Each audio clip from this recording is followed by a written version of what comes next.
قرار امروز ایستگاه راهن. من تقریبا مثل شما هم نمیدونم داخل چه خبر قراره، چه برنامه های داخل باشه. قراره بریم داخل ایستگاه و حالا یک کمی مجموعه ایستگاه چیزایی که من میدونم، یعنی میبینیم خود فضای ایستگاه و موزه ایستگاه. نمیدونم دوستان حراست موافقت کردن بریم کارخونه ها رو ببینیم یا نه، نمیدونم به اصطلاح گورجای میلی مشهدی رو موافقت کردن بریم محدوده یفتش رو ببینیم و نمیدونم خونه ها رو موافقت کردن. اینا رو نمیدونم. بله بخیر اینها رو باید مسئول حراست مجموعه به راهنمایی که خود راهن در میاد اون قاعدتاً میتونه بگه آره یا نه. ما چیزی که داریم این المان رو داریم، فضای اینجا رو داریم و خود ایستگاه رو اینا. و حالا رفتیم انشالله داخل موزه رو بحث به اصطلاح موزه راهن، اصلا موزه راهن چیه، چه چیزایی داره و یک سنگ قبری هست که اونجا انشالله داستان میلی مشهدی رو اونجا با سنگ قبر بهتون توضیح میدم. این کلیت برنامه امروز ما خواهد بود که برخلاف واقع هیچ کوچه‌ای نداره، هیچ خونه‌ای هم حداقل تا الان نداره. این کلیت مجموعه راهن مشهد. من یک تعریف باز کنم که راهن در ایران کی میدونه چه سالی ایجاد شده؟ من اینجوری باز شروع کنم. بس راهن در ایران چه سالی ایجاد شده؟ 1316. کی بود؟ احسن. دیگه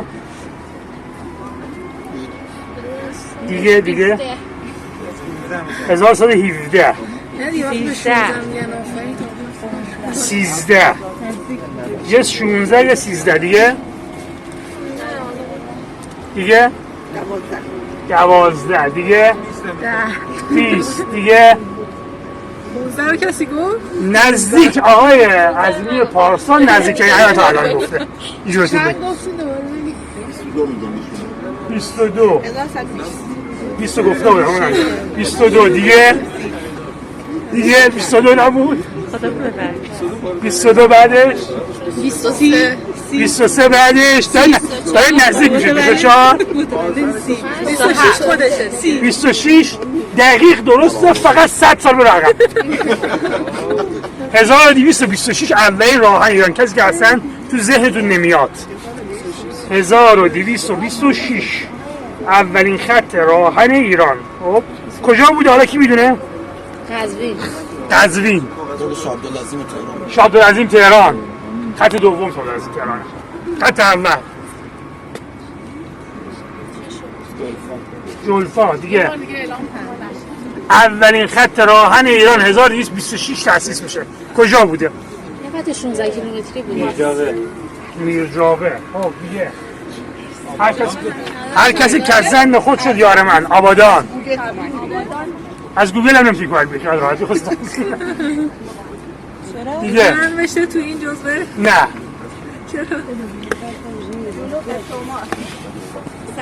اولین خط راهن ایران رشت انزلیه 1226. به خاطر دومین خط 1264. اختلاف رو ببینید. یه خط موقت کوچیکی اونجا هست که بحث خدمت شما عرض کنم بیشتر حمل و نقل کالاست از بندر انزلی به رشت. و دومی 64 که راهنی که الان آقای گیویچی هم گفت راهن تهران شاه عبدالعظیمه که همون خط دودی که میگیم و اگه برید توی ایستگاه شاه عبدالعظیم هنوز یه دونه دستگاهش هست و اون راهنه. بعد از اون ما دیگه برش داریم تا 1296. انگلیسی ها یک خط آهن بین بوشهر با آذربایجان میزنن. کلا 3 سال فعال، بعد ریلا رو جمع میکنن میرن بصره.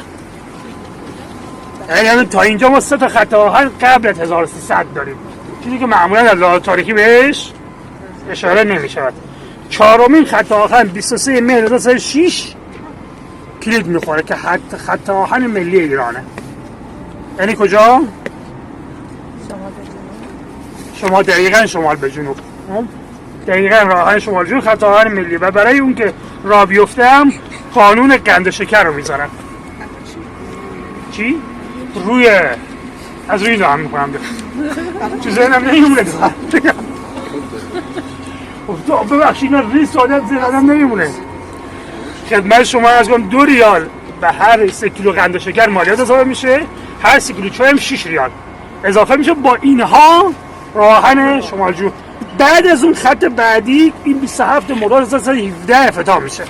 اول یعنی راهن شمال جنوب با این که میگن راهن نمیدونم انگلیسیه فقط به خاطر رابطه به اصطلاح بردن وسایل به اتحاد شوروی، نه قبلش افتتاح شده اصلا.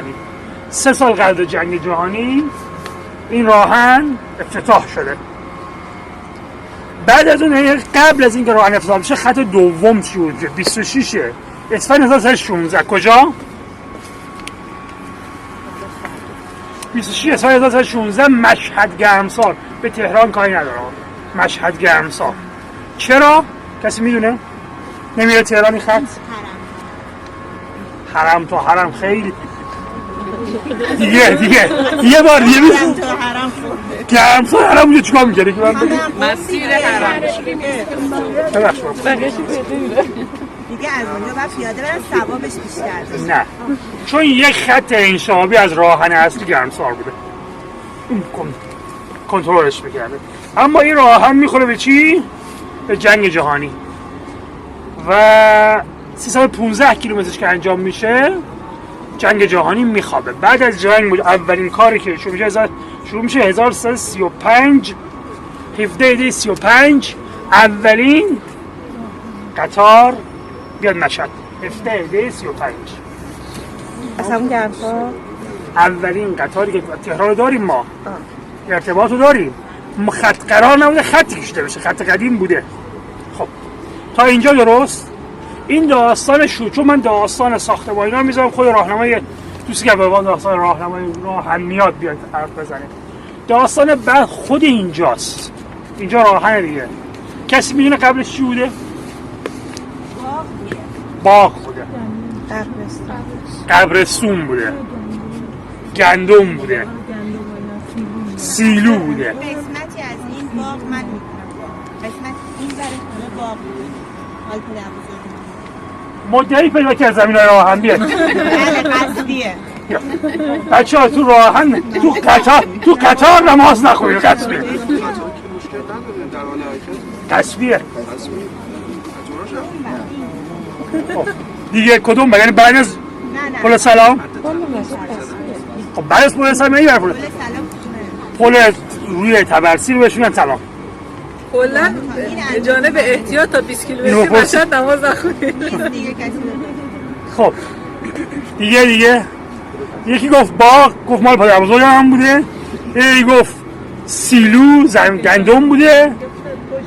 یکی هم گفت قبرستون. کسی دیگه گفت گزینه دیگه نداریم؟ گزینه بعدی محل فوتبال بچه‌های دبیرستان. برای دهه 60 آره خودم بازی زیاد کردم. نه ما خیلی قبل از اینجا راهن داریم حرف میزنیم. قبل از حضور راهن اینجا چی بوده؟ خب قبرستون آیا نیاز به یه جای آباد کنارش نداره که مرداشون توش دفن کنن؟ باغ نیاز به باغبون نداره؟ گندمزار نیاز به کشاورز نداره؟ درسته نه؟ اینا همه یک نیازه. امکان نداره که یک روستایی باشه عرصه اینا کنارش داشته باشه؟ این دیگه روستای برمیگرده به خیلی نه این روستا تا قبل از خریدن زمین‌های راهن یا قصبی هرچی بگیم روستا بوده. روستای امین‌آباد. اینجا محل روستای امین‌آباده. قبرستونی که آخر ریل ها بود قبرستون روستای امین‌آباد بود که تا 84 هم بود که خط دوم ریل مشهد تهران گذاشتن قبرستون رو تخریب کردن. اینجا و این محدوده روستای امین‌آباد و زمین‌های زراعی روستای امین‌آباد. سیلو دقیقاً پشت روستا می‌افتاد، بین فاصله بین روستای شغال و روستای امین‌آباد سیلو قرار می‌گرفت. خب پس اون که هیچ می‌فته امین‌آباد. میشه کی مثلا امین‌آباد بوده؟ حدود سال تا 25 بوده. 1925 ساکت داشت. چون 1325 زمین 26 جون زمین های اینجا رو خریدن یا تملک یا به قصد گرفتن برای ایستگاه، برای ایجاد ایستگاه. تا اون وقت بس زمین ها بوده. این خدمت شما عرض کنم قبرستان و بعد از قبرستان هم چی مجموعه امین‌آباد که از بین رفته. ما یک رد و پا فقط قبرستان داشتیم که از اون قبرستان هم یک قبر مونده بود که الان سنگ قبرها شده، ثبت ملی هم شده. کاری ندارم که بنده خدا واقعا به معنای واقعی کلمه گور به گور شده. نه چرا الان استخوناش توی خونه‌های سازمانی دفنه، یه تیکه سنگ قبرش هارونیه، یه تیکه سنگ قبرش اینجاست. یه گروری این چیز از قبرم درش آوردن بدبخت دیگه. و نکته جالب اینه که این آدم شاعری مثل میلی مشهدی، حالا بعد من توضیح کاملش رو بهتون میدم، معروف به شاعر مسافر، چون زندگی اینم کاملا تو سفر بود. حالا ظاهرا استخوناش و جنازه‌اش اینم از سفر دست بر نداشتن، من دارم میرم برمیام. این کلیت فضایی که داریم در اختیار شما هم نیست برای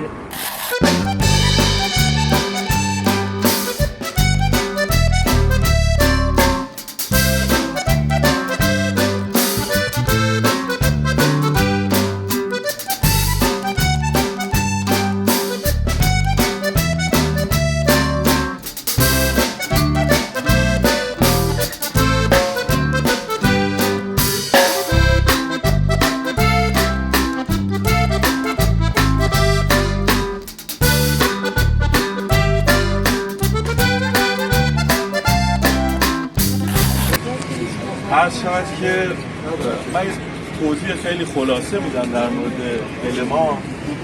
ببینید این توضیحاتی که اینجا نوشته شده در مورد کانسپت و ایده اصلی المان، این چیزیه که بعد از انقلاب خیلی بهش پرداختن. در واقع کانسپت اصلی این المان و نام اصلی المان این نیستش. این که اینجا نوشته شده یک مرد و زن ایرانی است که نماد انسان ها می باشد، یا اینکه اسمش حتی همیشه به سوی او، این کانسپت اصلی آقای دانش دوست نیستش. ایشون کانسپت اصلی پروژهش رو از باغ موزه نادری میگیره و اینکه اینجا خراسان هستش و مربوط میشه به مشهد، پایتخت عرض شود که نادرشاه، و ایده اصلی رو از کلاه‌های دوران افشاریه میگیره. شکل کلاه‌ها رو اگر سرچ بکنید دقیقاً به همین صورت هستش که یک کمانی بالاش داره یا دو تا گوش داره در واقع، و این دو تا المان رو در واقع ایشون با هم دیگه ترکیب کرده. این مهمترین موضوعی هستش که توی این المان باید بدونید و کانسپت اصلی این المان عرض شود که از دوران افشاریه گرفته شده. حالا بقیه موضوعات که در مورد این دایره ها اشاره شده یا طرح‌های سنتی، اینا تا حدودی درسته، اما اگر شما به بافت روی خود المان نگاه بکنید، خط و خطوطش بیگانه نیست با اون طرح‌هایی که روی پایه‌های مجسمه عرض شود که با موزه نادری کار شده و اون عرض شود بنای اصلی و شکل پنجره هاش. این یک کلیتی بود که میخواستم خدمتتون بگم در مورد المان که یک واقعیتیه که باید همه دوستان بدونن. حالا باز بریم در مورد نماد مرد و زن ایرانی نیست. من هیچ جا نخوندم که این موضوع رو مطرح کرده باشن، یعنی از زبان خود معمار همچین چیزی رو نشیدم. ببینید یک موضوعات در مورد کلا ایستگاه راهن خیلی زیاده. حتی در مورد معماری بنا هم و معمار بنا هم یه حرف و حدیث هایی هست. آقای حیدر قیایی که تو همین جزوه‌ای هم که خدمتتون هست ازشون نام بردن، آقای حیدر قیایی در واقع در یک دوره معمار دربار هستن و مشاور محمد رضا شاه پهلوی هستن توی حوزه معماری و ایشون به عنوان ناظر پروژه یه دست‌هایی توی پروژه ایستگاه راهن دارن. ایستگاه راهن مشهد و ایستگاه راهن تبریز که شباهت‌های نزدیکی به هم دیگه دارن، هر دو کار یک معمار فرانسوی به نام فرناند پویون هستش.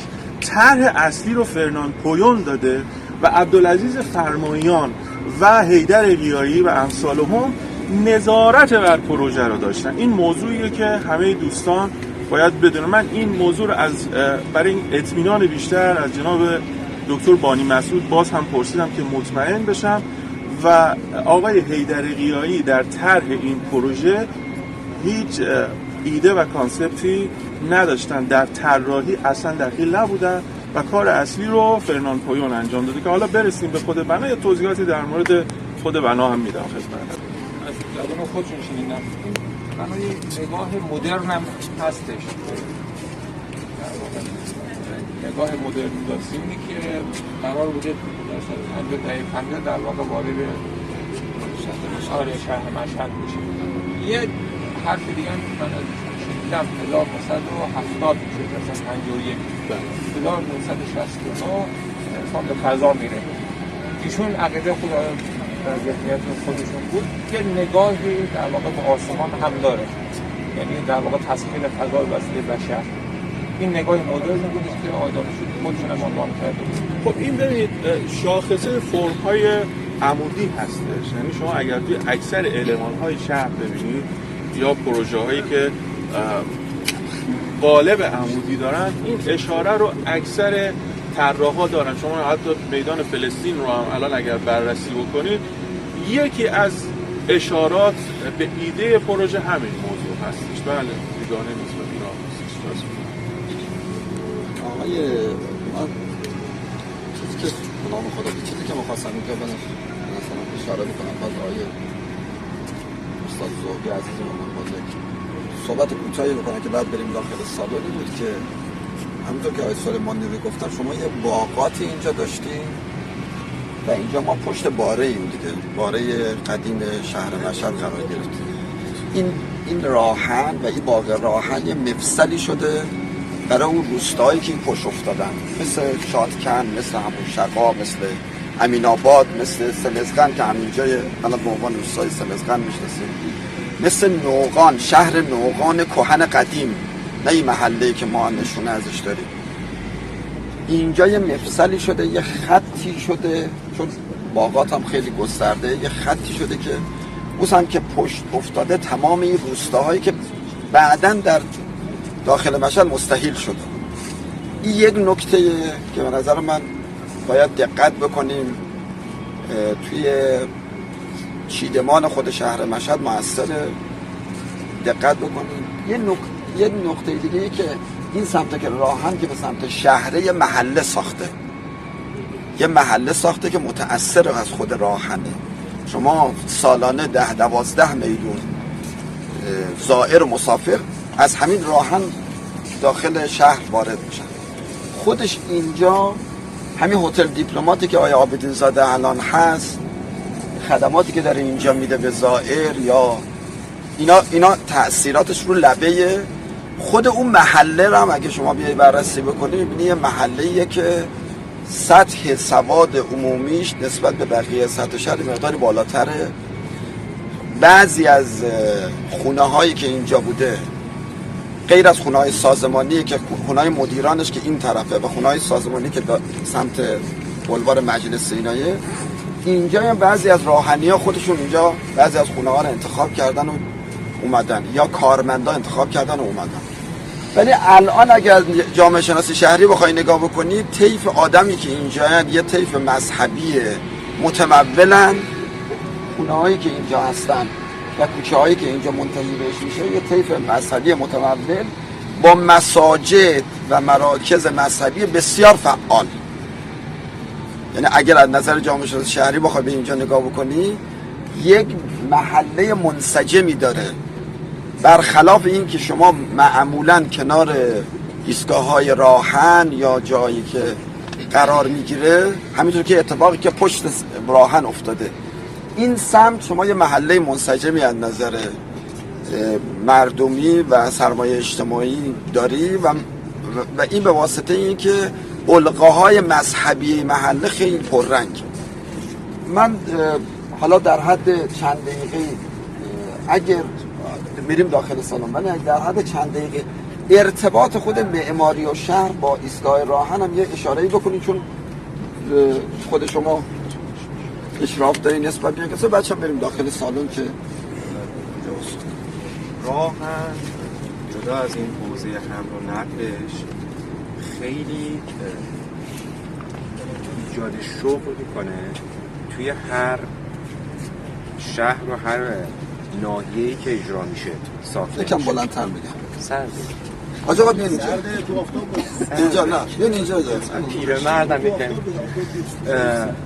حالا اینجا که مشهده اگر ازش رد بشیم من میخوام برم به سمت شمال به خاطر اینکه رضا شاه زمانی که فکر کنم 10 تا 12 سال زمان میبره شمال رو به جنوب وصل میکنه با امکانات ابتدایی خیلی خیلی ابتدایی چیزی که من بیشتر مد نظرم بهش اشاره بکنم چون کم دیدم روش کار بشه تو گروه هم گفتم معماری های وابسته به حوزه راهن خیلی خیلی خیلی سازه های جالبی داره چه لحاظ استراکچری چه به لحاظ معماری که اینا بهش زیاد توجه نشده فضاهای معماری همین خونه های سازمانی بغل اگر که برید خودتون متوجه میشید فرمتش درسته که جدیده ولی اینکه چرا این سازمانی ها یعنی سلسله مراتبی داره فهمودید دیگه خونه مدیرانه باز اون سمت اگر که بشه اگر که این انبارها رو بتونیم ببینیم به لحاظ تکنیک ساخت واقعا خوش ساخته همین دو خود بنا یه بنایی که دوره مدرن کاملا مدرن آقای مهندس میگن حتما اتفاق خیلی خیلی جالبی داره ایستگاه راهن مشهد به واسطه اینکه 2 تا ستون فقط یه همچین سازه‌ای روی 2 تا ستون سوار میشه این خیلی به لحاظ مهندسی و به لحاظ سازه واجد ارزشه همزمان با هر ایستگاهی که ساخته میشه شغل‌های خیلی زیادی مرتبط میاد مثلا شما اگر قائم شهر به بعد حرکت بکنید عملاً زیست مردم مرتبطه همانقدری که مرگ مردم هم مرتبطه همانقدری که عشق مردم هم مرتبط میشه میزان خودکشی روی ریل راهن میزان عاشق شدن روی مسیر راهن همه اینها چیزهاییه که مرتبط با این صنعت فقط یک صنعت نیست به شدت با زندگی مردم عجین میشه و نامحسوس اینجا حوزه حمل و نقلش بیشتر نمود داره به خاطر که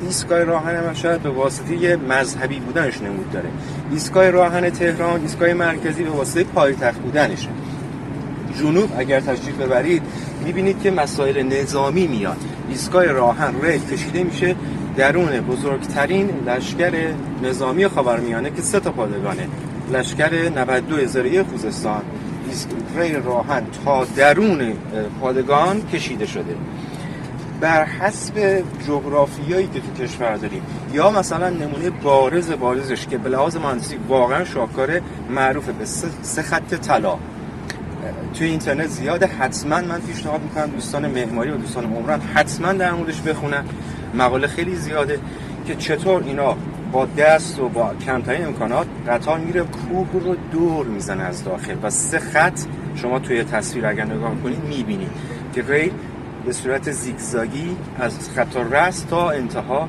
با یه شیب خیلی ملایمی حرکت میکنه یا نمونه های پل سازیمون انواع بناهای مرتبط انواع بناهایی که به نظر من میشه تأسیسات مرتبط با حوزه راهن هست همه اینا همزمان در حوزه اقتصاد نقش داره در حوزه صنعت نقش داره در حوزه نظامی نقش داره که همش هم با هم مرتبطه بیشتر از این اطلاعاتم فعلا جواب نمیده فکر کنم همینقدر کفایت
در مورد که وارد میشید اول جبه روغن موتور و پوسته موتور رو میبینید و حالا قسمتی که هوا رو فشرده میکنه و داخل موتور میده، بولیور اسمشه.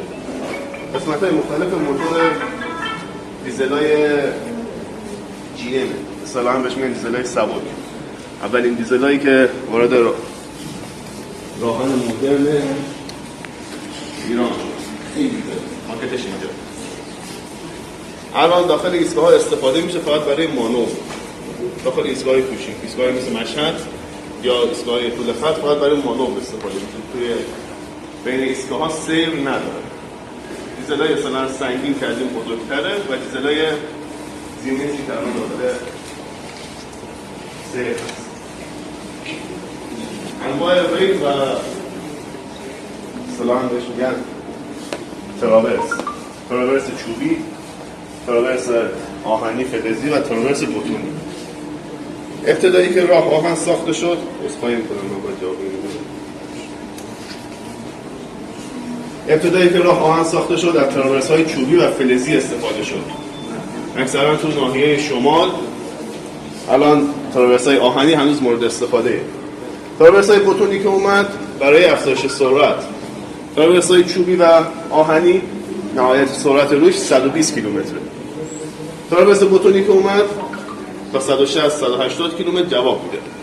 البته الان هم سرعت راه دیزل همون 120 خودش. اینا شیر واگن اصطلاحاً شیر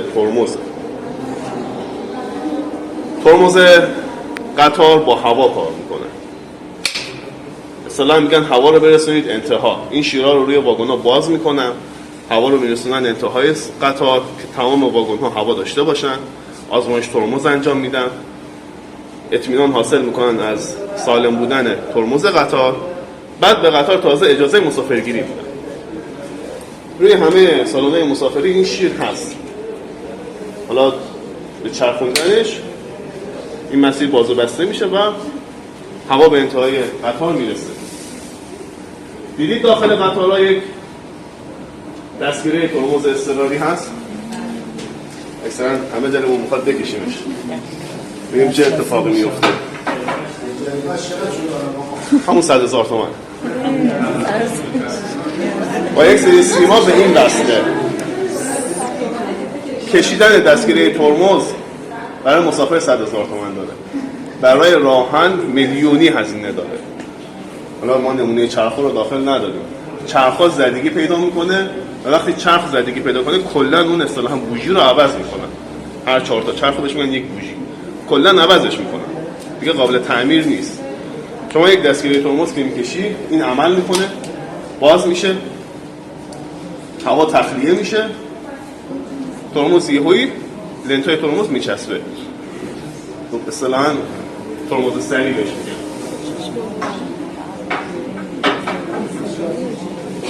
برای راهن میلیونی هزینه داره، نکنید این کارو. انواع آشارا رو داریم اینجا، چراغ‌های سوزنبانی رو داریم، انواع پیش و مهره ها رو داریم، کنترل رو داریم. این مال سیستم برق‌رسانی قدیمی ایستگاه بوده، هنوز هم کار میکنه ولی دیگه کارایی نداره برای راهن. یعنی ابتدایی ترین مدل قطع و وصل برق اصطلاحاً فیوز اصلی ایستگاه بوده. اینجا مادر ساعت قدیمی ایستگاه رو داریم. هر کدوم از اینا یک ساعت اصلی مثل ساعت بالا جلوی ایستگاه و چند تا ساعت فرعی توی دفاتر رو کنترل می‌کرده، همه یک ساعت رو نشون میدادن.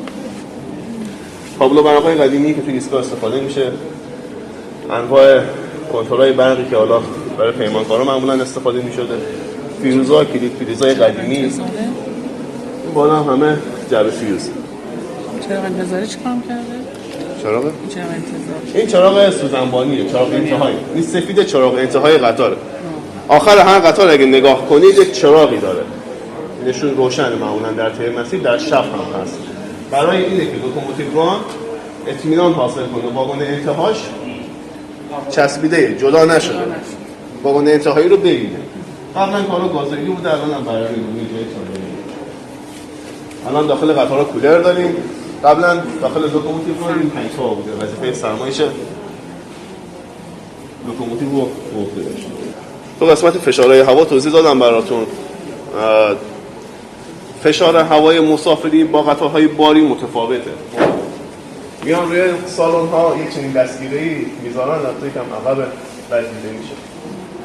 دو تا حالت داره قطار باری، قطار مسافری. واسه زمانیه که مثلا میخوان واگن باری رو با قطار مسافری انتقال بدن به یک ایستگاه دیگه، میان دستگیره رو میذارن رو قطار مسافری، فشار هوای مسافری بگیره.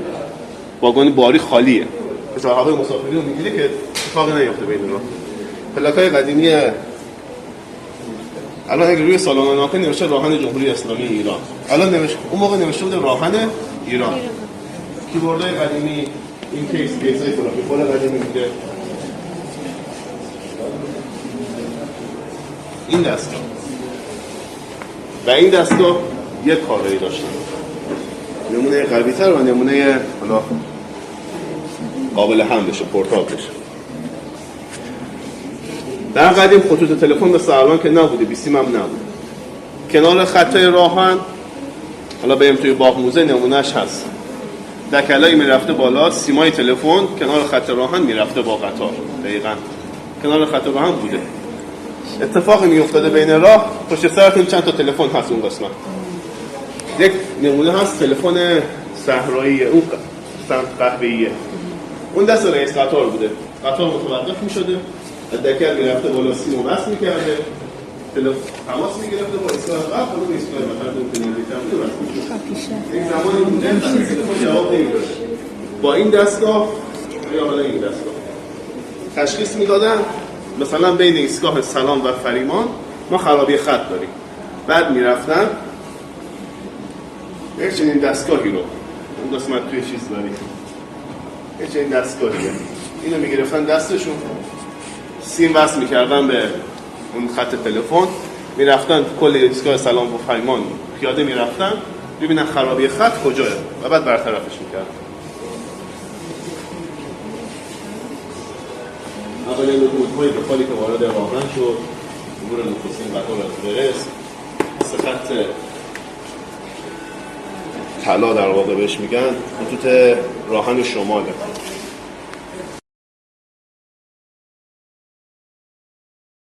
بریم داخل باغ موزه بهتون نشون میدم. هر واگن لوکوموتیو بخاری یک واگن پشتش داشته، تا نامش میگفتن واگن تندر که آب و زغالسنگ داخل اون بوده. من نیاز با آبگیری داشتم. اجزای قدیمی از کوچه ارشد لرستان با قطار. در واقع نقش راهن رو توی زمانهای تاریخی مختلف نشون میده. بالا عکس داریم واسه زمان جنگ 8 سال دفاع مقدس. این قسمت دیزل جیم رو دیدیم. این دیزل آلستومه. در ناحیه شرق اکثرا استفاده میشه. شرق به شهرهای طبس و یزد و اینا میشه. تربت حیدری و اون قسمت. دو سرش میتونه حکم لوکوموتیو رو اجرا کنه. دیگه نیازی نیست بره رو خط دوار و دور بزنه بیاد. هر دو سر واگن داره.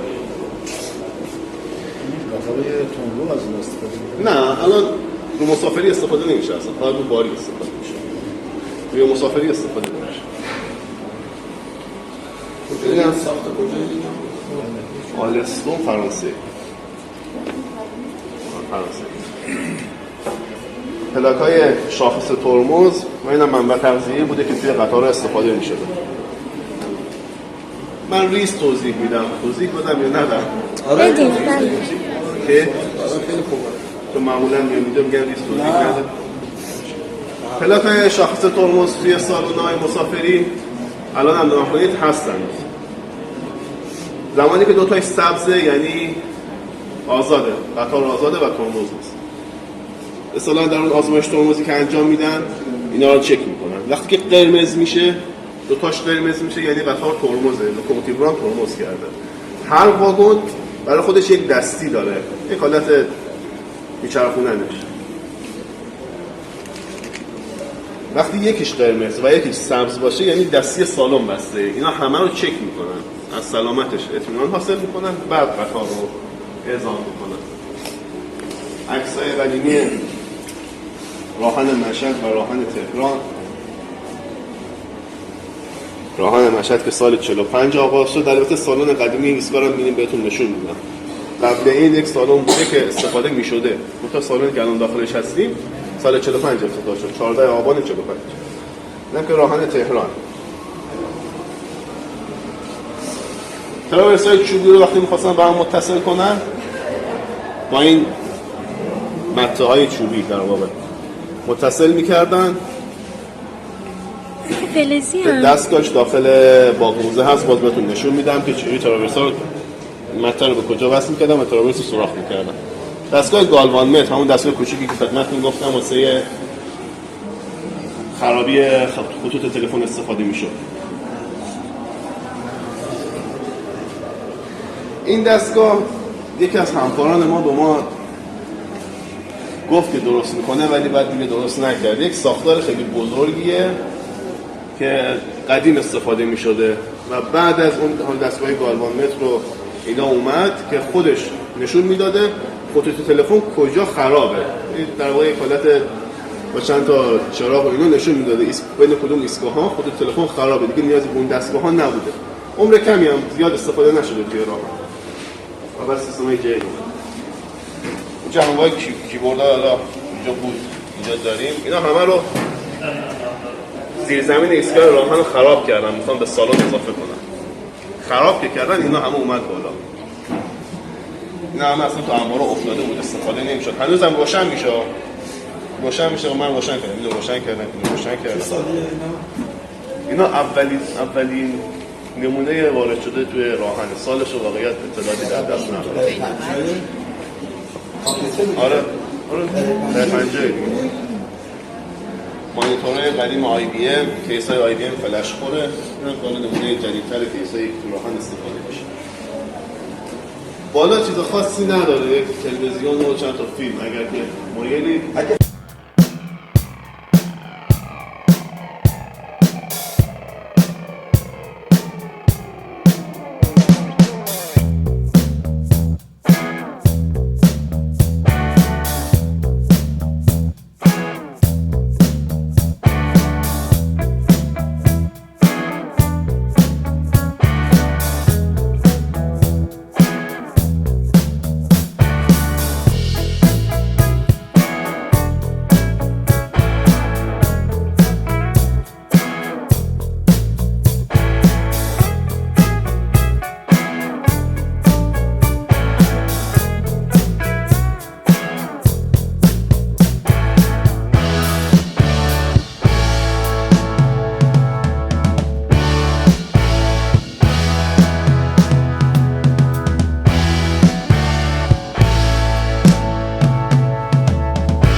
با توجه به تغییرات گوناگون و باز شدن مرزهای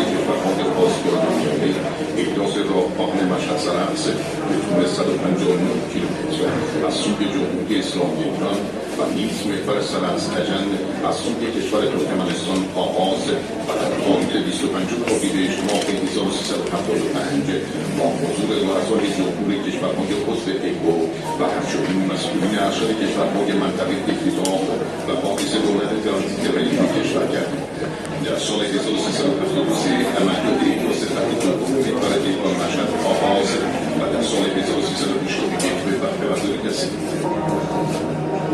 ارتباط ریلی 26 شهر و مرکز استان در سطح کشور با مشهد مقدس با قطارهای مسافری به صورت مستقیم برقرار است.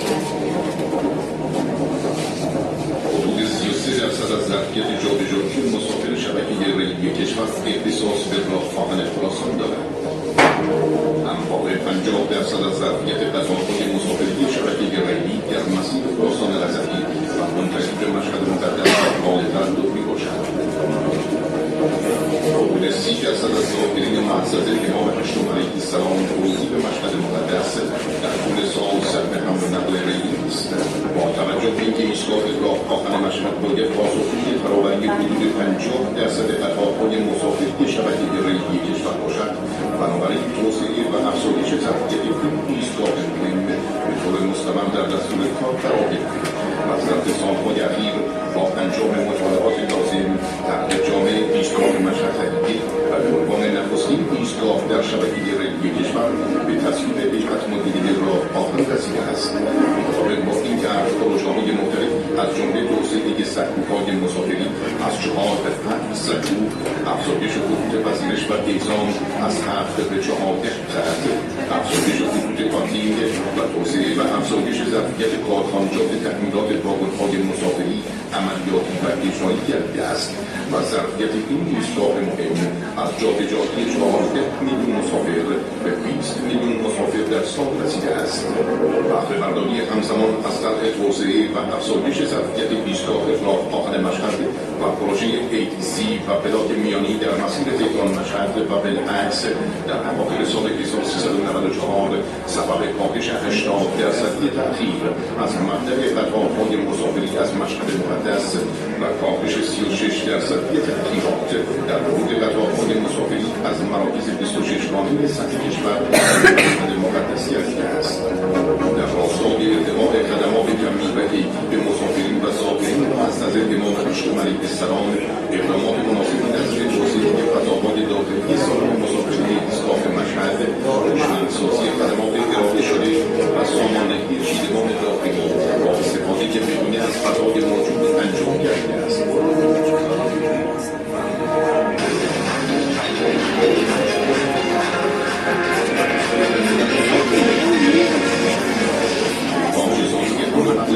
در مشهدی و بروشدی در کلانشهر مشهد مقدس با ارتباط و اتصال مستقیم ایستگاه راه‌آهن مشهد به ایستگاه خط 2 قطار شهری مشهد در میدان راه‌آهن در حال برنامه‌ریزی و انجام است.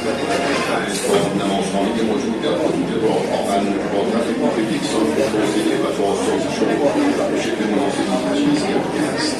5 باب نمازخانه جدید و همراه سکوهای مسافری و تأسیسات جامعی در راستای به افزایش ظرفیت مسیر تهران مشهد احداث و با این اقدام تقریبا هر ایستگاه در مسیر توسعه ریلی راه‌آهن خراسان مجهز به نمازخانه و تأسیسات جامع خواهد شد.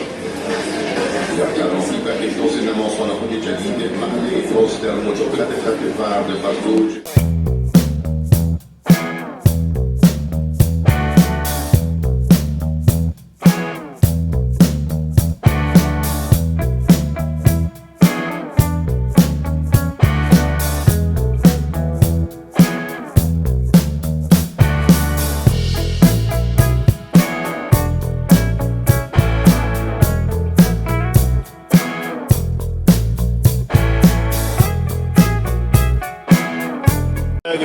رکنیاری 1344 یکم توضیح میده توضیحی نداره اطلاعاتی در دست نیست کار کیه؟ اموال راه هم بوده و گذاشتیم رکنیاری سال 44 برای همین سالن آره دیگه کشیده شده نقاشی شده و گذاشتیم قبلا اون طرفتر بوده، این طرف قبلا هم بوده.